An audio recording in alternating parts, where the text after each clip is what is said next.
Meenu ma'am, जिस तरीके से अभी ललन सिंह जी कह रहे थे, क्या और जो बात अभी धनंजय सर ने कही, नीतीश कुमार और ललन सिंह को बांटने की एक बार फिर से कोशिश हो रही है। ये पूरी जो कवायद है वो केवल और केवल सिर्फ और सिर्फ उसी नैरेटिव को सेट किया जा रहा है कि जैसे भी हो इन दोनों के बीच में डिफरेंस कराया जाए लालू का नाम लेकर के। और जब लालू के नाम से डिफरेंस होगा तो भाई इंडिया गठबंधन के अंदर भी एक दरार आ सकती है, जिसको संभावना के तौर पर देख रहे हैं, वो उनके लिए एक अवसर है। तो क्या इन दोनों के सहारे जेडीयू को भी तोड़ने की बात हो रही है? क्योंकि एक पैरेलल खबर और चलाई जा रही है कि 11 विधायकों की 12 विधायकों की एक बैठक हुई, बहुत गुप्त बैठक हुई, जिसकी जानकारी नीतीश कुमार को हो गई। फिर उसके बाद उन्होंने एक्शन लेने की शुरुआत कर दी और ये सारी चीजें। जी जी, दूर जी। बैठ के जो मुझे समझ में आ रही है वहां की राजनीतिक स्थिति, मुझे ऐसा लगता है जो ये धुआं उठ रहा है, जितना भी ये उठा तो नीतीश कुमार के यहाँ से ही है। धुआं धुआं ये उठा है कि ये जो कन्वीनर कहिए महागठबंधन इंडिया अलायंस के कन्वीनर कहिए या संयोजक, हिंदी में कह दीजिए या कुछ भी कह दीजिए, उस पोजीशन को एस्पायर कर रहे थे, वो चाहते थे नीतीश कुमार, क्योंकि उनका इनिशिएटिव था। तो उनको वो, मुझे लगता नहीं है कि नीतीश कुमार को इंडिया गठबंधन के जो सहयोगी दल हैं वो चाहते हैं कि वो संयोजक बने या उनको कोई इतने ऊंचे पद पे वहां बैठाया जाए। वो हो सकता है वो उनकी सीटों के हिसाब से देख रहे हो कि भाई ये कितनी सीटें लाएंगे अल्टीमेटली अगर जीत भी जाते हैं तो मुझे ऐसा लगता है कि उससे नीतीश कुमार अनकंफर्टेबल महसूस किए और उन्होंने ये जो सारा ऑप्टिक्स रचे गए, अब ये कि वहां जा रहे हैं चार्टर्ड प्लेन से, यहाँ आ रहे हैं और 36 विधायकों की 12 विधायकों की बैठक हो रही है, मुझे ऐसा लगता है ये सारी कहानियां जानबूझ के लीक की गई है मीडिया में। और जैसा धनंजय कुमार जी ने कहा अभी कि जो नीतीश कुमार भी नैरेटिव सेट करना या एक जिसको कहते हैं कि ऑप्टिक्स बनाना एक तरह के कि भाई ऐसा हो रहा है या मैं ऐसा कर सकता हूं, तो प्रेशर टैक्टिक्स, जिस उन्होंने सही वर्ड ये इस्तेमाल किया था कि प्रेशर टैक्टिक उनकी है ये, कि वो इंडिया महागठबंधन के ऊपर ये दबाव डालना चाहते हैं कि भाई देखिए या तो कर दीजिए मेरा हिसाब, मुझे कुछ बना दीजिए इसमें, अदरवाइज जिस बिहार के भरोसे तुम बैठे हो इसकी मैं सारी बिसात बिछी हुई लात मार के गिरा दूंगा। क्योंकि अगर नीतीश कुमार कुछ भी थोड़ा सा इधर से या उधर होते हैं तो सरकार गिरना तय है, अनलेस ललन सिंह डिफेक्ट करके नीतीश कुमार आरजेडी में ना चले जाएं, जिसकी की संभावना फिलहाल तो नहीं नजर आ रही है। आज जो दिल्ली में हुआ है वो चीज, अब उसका रिजल्ट रात तक आपको मालूम पड़ जाएगा कि एक्चुअली हुआ क्या है वहां पे। अब जो ये सारा धुआं उठ रहा था उसको बीजेपी ले उड़ी। अब बीजेपी का तो आपको मालूम है पूरी ट्रोल आर्मी, पूरा मीडिया और पूरे नेता और सब लग जाते हैं, पूरा सोशल मीडिया लगा हुआ है, पूरा आप देखेंगे गोदी मीडिया पे 4-4 रिपोर्टर लगा रखे हैं हर स्पॉट के ऊपर, एज इफ की भारत की सरकार गिरने वाली हो। तो वो चीज उन्होंने बना रखा है, बना रहे हैं। अब देखिए इसी गहमा गहमी के बीच में कई बार मिसअंडरस्टैंडिंग्स पैदा हो जाया करती हैं और ये नेता गलत बयानी कर जाते हैं दबाव में। हालांकि ललन सिंह ने आज जो धनंजय जी ने भी धो दिया उसके ऊपर तो मीडिया को, लेकिन उन्होंने अच्छी धुलाई कर दी है मीडिया की कि भाई आप जिस तलाश में लगे हुए हो खेल बिगाड़ने की, तो वो आपको हम देने वाले नहीं हैं। लेकिन इस सब के अलावा भी मुझे ऐसा भी लगता है, ये तो मैंने जो हो रहा है उसके ऊपर अपनी टिप्पणी दी है, लेकिन जो मैं समझ रही हूं मुझे ऐसा लगता है कि शायद ललन सिंह छोड़ेंगे अल्टीमेटली जेडीयू, क्योंकि भविष्य नहीं दिख रहा है अभी कुछ।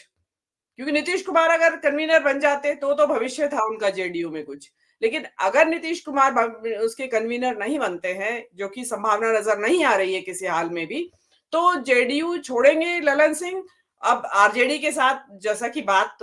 हवा में भी है, उड़ रही है मीडिया में खबरें, मुझे ऐसा लगता है कि इस बात में थोड़ी सच्चाई जरूर है कि वो और उनके साथ जो कुछ विधायक हैं वो डेफिनेटली चाहेंगे कि भाई नीतीश कुमार के बाद क्या। तो वो चीज मेरा मानना ऐसा है कि कुछ तो धुआं है, लेकिन धुआं कितना है ये भाई धनंजय कुमार क्योंकि बिहार से आते हैं वो ज्यादा अच्छी तरह जानते होंगे, वो ज्यादा इस पे प्रकाश डालेंगे। जी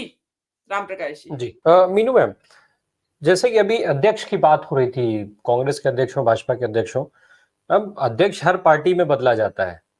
कांग्रेस में अध्यक्ष बदले तो मल्लिकार्जुन खड़गे हो गए, अमित शाह साहब जैसा व्यक्ति भारतीय जनता पार्टी का अध्यक्ष रहा, उसको बदल करके जेपी नड्डा जैसे सशक्त व्यक्ति को अध्यक्ष बनाया गया भाजपा में।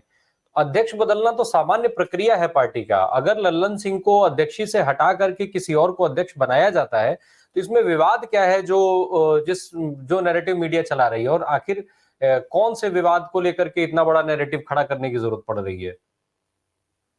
देखिए, ये अभी जैसे सभी पैनलिस्ट एक ही बात बोल रहे हैं कि बीजेपी को तो जिसको कहते हैं ना कि बगैर किसी वजह से ही वहां से कुछ ना कुछ ऐसा पैदा करना कि शांत पानी में जबरदस्ती पत्थर मार के और हलचल पैदा करके फिर कहना देखो नीचे कुछ हो रहा है, बुलबुले उठ रहे हैं, नीचे कुछ हो रहा है जमीन के नीचे। तो ये जबरन एक नैरेटिव सेट करने वाली बात हो रही है और उनको लगता है कि शायद इस जरिए से हम कुछ इनका जो कार्ट है, जो इनकी जो एप्पल कार्ट है, जो उसको किसी तरह से हम उलट-पुलट कर सकते हैं, गिरा सकते हैं, उल्टा कर सकते हैं, इनका जो सेटिंग हुई हुई है, इनकी बिसात जो बिछी हुई है, तो वो इनका हो सकता है। अब देखिए यहाँ पे वैसे तो जैसे जेडीयू का ऐसा तो है नहीं कि ये अध्यक्ष चुनने के लिए बैठक हो रही है, ऐसा तो नहीं है। उन्होंने बताया भाई राष्ट्रीय कार्यकारिणी की बैठक है। मुद्दा एजेंडा क्या है वो तो आई थिंक मुझे तो मालूम नहीं है। उसमें अध्यक्ष चुनने का तो मुद्दा है नहीं, लेकिन अध्यक्ष के बारे में जो धनंजय कुमार जी ने एक हिंट दिया है रामनाथ ठाकुर का, वो संभवतया हो सकता है, क्योंकि अब सामाजिक न्याय की प्लैंक पे ही ये लोग चुनाव लड़ेंगे, आरजेडी और जेडीयू। तो उसमें उसको बिल्कुल ही अपनी, जिसको कहते हैं ना कि पिक्चर को परफेक्ट बनाना, तो वो उनको हो सकता है नीतीश कुमार का ये लक्ष्य हो कि इसको बिल्कुल ऐसा पिक्चर परफेक्ट बना दें कि ताकि लगे कि हाँ, हम वास्तव में सामाजिक न्याय की लड़ाई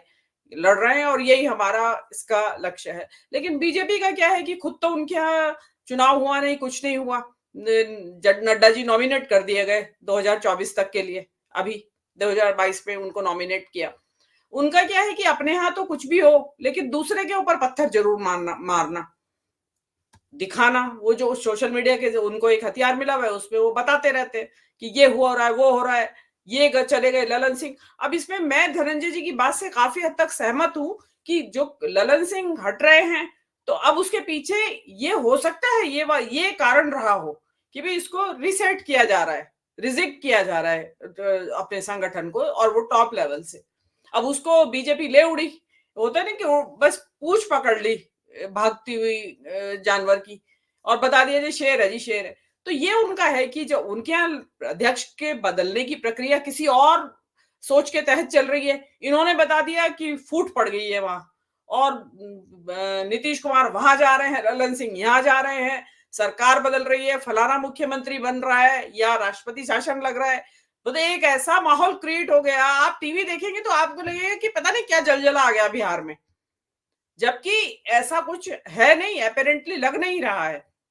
अब इसमें नीतीश कुमार जो है, और देखिए वो बिल्कुल जो कहा कि भाई वो भी एक चाणक्य है। आप अगर अमित शाह को चाणक्य कहते हैं तो नीतीश कुमार उनसे पुराने चाणक्य हैं, उनसे पहले राजनीति में आए और असल में राजनीति करके यहाँ तक पहुंचे हैं। तो वो चीजें कंपटीशन में आए तो ये जबरदस्ती का कंपटीशन भी क्रिएट किया जा रहा है मीडिया के द्वारा।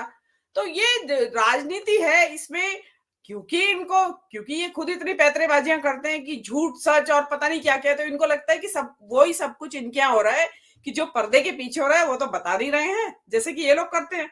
कि ये तो बता नहीं रहे हैं, और एक्चुअली तो ये हो रहा है यहाँ पे कि ललन सिंह एक्चुअली छोड़ के जा रहे हैं। लेकिन अब इसमें जो कि एक ऐसा लगता है कि हो सकता है अध्यक्ष शायद इसीलिए बदला जा रहा हो, और बदला भी जा रहा है तो वो पार्टी का अंदरूनी मामला है, उसमें इतने सारे रिपोर्टर आप खड़े कर दें और एक ऐसा सेंसेशन क्रिएट कर दें, ये थोड़ा बड़ा ठीक किया ललन सिंह ने, जो उनको लताड़ा आज जो मीडिया के लोगों को, वो सही लताड़ा है। और जो गोहिल साहब कह रहे हैं कि इंडिया गठबंधन को प्रवक्ता घोषित कर देना चाहिए अपना, कि ललन सिंह जैसे लोग ही इनको, जैसे वक्ता ही इनको हैंडल कर सकते हैं प्रॉपरली, जो आज जो गोदी मीडिया का जो हाल हो रहा है।